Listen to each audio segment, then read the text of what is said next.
our chocolate." Sean looked up at her, his blue eyes filled with a mixture of sadness and anger. "Yes, Miss Laney." "That's very helpful of you." A moment after he left, the grumpy man harumphed. "Didn't notice the lad's armband. Didn't mean to upset him." Laney cast a meaningful look down at Dale, then tried to sound chipper. "I convinced the O'Sullivans to come to the fair with me. 2 of your brothers and your mother came along, didn't they, Dale?" "Uh-huh. But Galen stayed behind to work." "Right smart idea." The old man bobbed his head knowingly. "Treat your servants well, and they work harder." "The O'Sullivans work harder than anyone I know." Laney smoothly set his false assumption straight by adding, "It's a pleasure to have them as our neighbors. And someday I'd like to be more than just their neighbor. It's proper to have a year of mourning. That's long enough to let Galen see that I'm not just his best friend's baby sister. He'll finally see how much I love him and his family."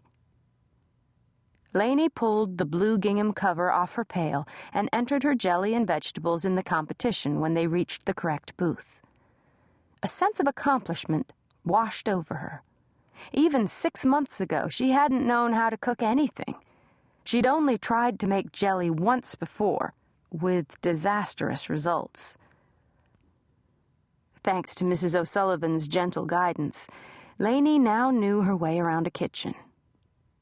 As she and Dale left the booth, he tugged on her sleeve. "Miss Laney?" "Yes?" He crooked his finger at her so she leaned down. "Do you got any extra of that grape jelly?" "Back home I do. Why?" He looked crestfallen. "Never mind." "Are you hungry?" When he shook his head, Laney drew Dale off to the side and sat on a small bench. Taming her hoops took a fleeting second, and then she reached and pulled Dale onto her lap. "My shoes'll make a dreadful mess of your pretty new dress." A little dirt never hurt anyone. She curled her arms about him. "Now, suppose you tell me why you wanted to know about the jelly." "I thought maybe if I put some on Hortense, nobody'd want her." He blinked and hung his head. "Ah," she said softly, then cuddled him closer. "I see." Laney smiled, recalling her first jelly-making experience, which had ended with her discarding her work into the pigsty. Her brother Josh thought the hogs had contracted some ailment upon seeing the purple splotches on their skin. Laney threaded her fingers through Dale's unruly red curls. All around them the fair went on. But Dale's little world is falling apart. Dale finally tilted his head back. "Galen says I've got to be brave." Her heart leapt at the mere mention of Galen's name.